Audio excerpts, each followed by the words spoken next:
Bonjour à tous.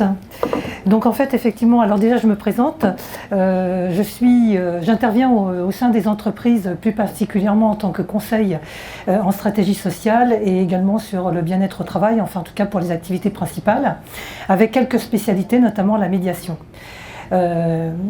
Tous les professionnels aujourd'hui ont l'obligation, alors quand je dis tous les professionnels, c'est tous les professionnels sans exception à partir du moment où vous l'êtes et que vous êtes enregistré sur le registre du commerce ou le SIREN.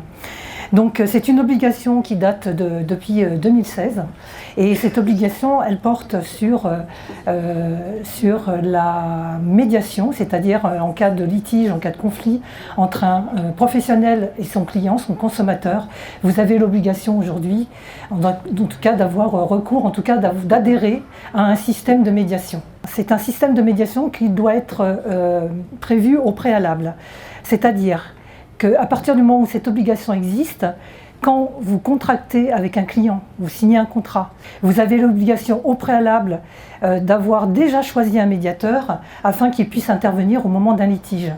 Pourquoi avant? Simplement parce que le consommateur doit être informé. Il doit savoir, avant de contracter, avant de signer, avant de travailler avec vous, il doit savoir qu'en cas de litige, quels sont les recours possibles. Qui fait appel à toi? Alors, tous les professionnels, donc comme je l'ai dit, ils sont contraints, en tout cas au préalable, d'avoir choisi un médiateur. Donc le choix du médiateur est libre. Par contre, il faut que ce médiateur soit habilité par le CECMC, qui est la commission de contrôle de la médiation pour la consommation. Pour qu'il soit habilité, ce médiateur, c'est lui qui s'occupe de cette habilitation ou c'est le client? Alors, c'est le médiateur lui-même, le médiateur ou la société de médiation ou l'association de médiation qui va effectivement contacter la commission de contrôle de manière à se faire habiliter.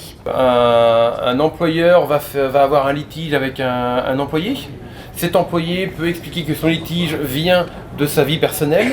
Quelles sont les limites d'action du médiateur? Alors là, c'est une bonne question parce qu'il faut scinder, il faut bien discerner les choses. L'obligation concerne vraiment et uniquement les litiges entre le professionnel et son consommateur, son client. Les litiges avec les salariés, la médiation n'est pas obligatoire. Par contre, je la conseille fortement, comme ça a été évoqué par d'autres personnes avant moi au cours des interviews. La médiation, ce n'est pas un mode, en tout cas, de résolution de conflits qui est bien connu en France et pour lequel on a le réflexe naturel maintenant d'utiliser ce moyen. Mais en tout cas, l'obligation concerne seulement les professionnels vis-à-vis de leurs consommateurs et de leurs clients. D'accord. C'est-à-dire qu'aujourd'hui, un consommateur qui est en litige avec un professionnel peut lui demander, peut exiger de parler à son médiateur. Tout à fait, effectivement. D'ailleurs, le professionnel ne peut pas le refuser. C'est obligatoire. Aujourd'hui, on demande effectivement aux professionnels et aux consommateurs, avant d'aller invoquer la justice, de tenter en tout cas de régler à l'amiable leurs différends. Bonjour Huguette. Est-ce qu'il y a des sujets récurrents de conflit ? Alors les sujets récurrents de conflit, très souvent, c'est la mauvaise information sur un service ou un produit. Et au moment, par exemple, d'engager le contrat, d'une prestation de service notamment, eh bien, le client ou le consommateur va être surpris, par exemple, sur un niveau de pratique ou sur le résultat de sa facturation.